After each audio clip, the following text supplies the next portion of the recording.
Alors question, je suis en endoscopie digestive. Ce praticien, il a un magnifique écran 4K, mais il a besoin de ce casque de réalité augmentée. Un casque de réalité augmentée, pour faire simple, c'est une grosse paire de lunettes de soleil.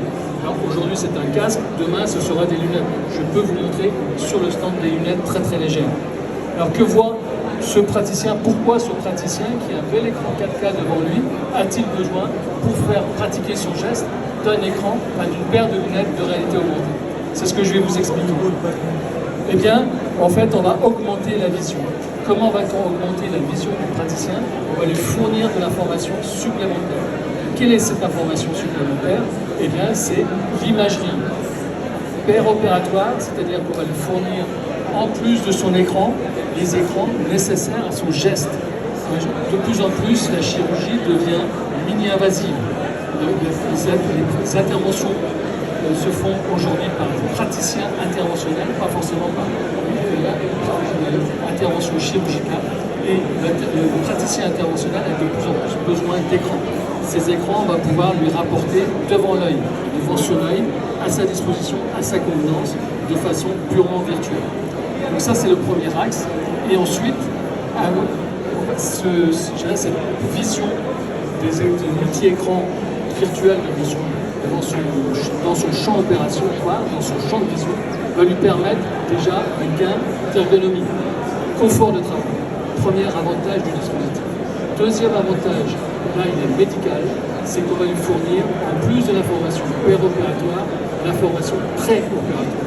Et c'est quoi l'information préopératoire? C'est c'est par exemple le scan 3D que je vais fournir, soit en reconstruction 3D, je vais vous montrer des images de scan 3D reconstruits, vous pouvez en avoir sur le stand aussi, en live, et on va pouvoir également fournir le scan sous forme de viewer DICOM et de reconstruction, de rendu volumique 3D.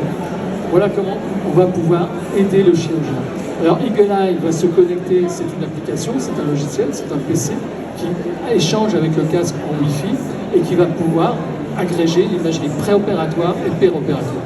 Voilà ce que fait Eagle Eye. Alors, on travaille aujourd'hui principalement dans on va pouvoir fournir toutes les images de vidéoscopie, d'endoscopie, de radioscopie, de scanner, de CBCT par exemple, de navigation assistée péropératoire. Ça, c'est une image qu'on va reconstruire, qu'on va récupérer pour permettre aux praticiens en pneumologie, par exemple, de se synchroniser avec l'imagerie de navigation virtuelle. On va pouvoir fournir les constantes hémodynamiques, en cardiologie interventionnelle, par exemple, et on va pouvoir fournir également une assistance à l'imagerie robotique, à l'aide opérateur. En préopératoire, on va fournir le scan préop, bien sûr, tout autre fichier d'ICOM. On va pouvoir mettre un rendu volumique, de la reconstruction 3D, de la navigation virtuelle, ainsi que tout document PDF de navigation. En orthopédie, il y a une planification qui se fait sur le document PDF qu'on va fournir au praticien pendant son geste chirurgical. Voilà quelques exemples. Ici, je suis en endoscopie bronchique. Voilà ce que voit le praticien. En fait, il a deux écrans virtuels. Il a son écran d'endoscopie et son écran d'échographie. Voilà ce que voit le praticien, en plus de ces écrans réels, bien évidemment, comme on l'avait vu tout à l'heure. Et là, je fais du suivi de scopie. Et là, je vais vous parler de navigation endobronchique. Voilà ce qui va se passer. Le praticien va pouvoir, sur la gauche, avoir l'image de l'endoscopie réelle, qui va synchroniser avec son mode opérateur, avec la navigation virtuelle. Ça, c'est important. On va gagner énormément de temps et de sécurité du geste pour aller faire, par exemple, une biopsie dans une zone périphérique. Donc, synchronisation des deux écrans. L'aide opérateur voit l'écran d'endoscopie bronchique, il manipule l'écran de navigation virtuelle, les écrans sont reportés sur le casque et les deux se synchronisent pour avancer et naviguer dans les bronches. Voilà par exemple de la reconstruction 3D. J'ai un modèle, là c'est le modèle 3D qui a été issu, reconstruit par un logiciel de reconstruction tel que Fujifilm le fournit avec le logiciel bref, construit par notre partenaire Visible Patient, qui est ici et qui fait de la reconstruction 3D avec une certification, marquage CE.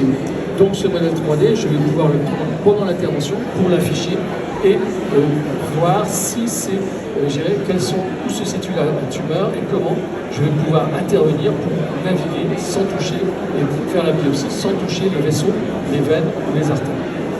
En angiographie cardiaque, j'affiche pendant une intervention les informations du radioscope, de l'appareil de radioscopie. Ou en artériographie, je vais pouvoir de la même façon afficher les informations péropératoires. Là, je n'affiche qu'un écran, je pourrais afficher en parallèle le DICOM pour avoir le rendu volumique et me permettre au moment de la pose du stent, vérifier la position de mon stent par rapport au système vasculaire. Rendu volumique, on en a beaucoup parlé. Voilà par exemple un exemple de travail sur le rendu volumique. J'ai pris ma clé USB, j'ai pris mon DVD, je l'ai inséré, donc j'ai récupéré le device, je l'ai inséré sur le PC, il est arrivé sur le PC, 30 secondes après, il est disponible sur le casque, 3 minutes après, enfin 30 secondes après, donc 1 minute après, il est disponible en rendu volumique. Je vais pouvoir avoir sur mon casque, manipuler le viewer DICOM comme si j'étais sur mon système Osiris par exemple, ou n'importe quel viewer DICOM fourni par le système par l'hôpital. Rendu volumique sur lequel je vais pouvoir avoir différentes fonctionnalités qui me permettent de visualiser les artères, le système artériel du patient ou son poumon ou sa tumeur. Et puis, on fournit également la reconstruction 3D réelle qui va permettre, dans certains cas, de vérifier l'espace intercostal. Là, je suis en 3D. Je vais pouvoir même repositionner ce modèle 3D sur le corps du patient pendant l'intervention. Et puis, endoscopie, là je suis sur une vitrale vidéo, je fournis au praticien l'écran d'endoscopie qui est devant lui. Le problème c'est qu'il y a des aides, il y a beaucoup de personnes dans une intervention de ce type, il y a beaucoup de personnes autour de lui, il voit mal l'écran, il va pouvoir positionner sur l'écran devant lui, là où il intervient, de façon à pouvoir avoir une visibilité sans aucun obstacle. Et ça a été vérifié. Alors, je vais passer rapidement cette démo. C'est ce que je vous invite à faire sur le stand d'Azaria, c'est-à-dire de visualiser comment la simplicité. Alors, aujourd'hui, ça marche mal parce qu'il y a le Wi-Fi qui marche très très mal dans cet environnement très très mécanique. Mais comment je peux manipuler les écrans. Je vous invite donc à venir sur notre stand, vérifier tout ce que je viens de vous présenter et me poser toutes les questions que vous souhaiteriez poser, bien évidemment. Merci pour votre attention.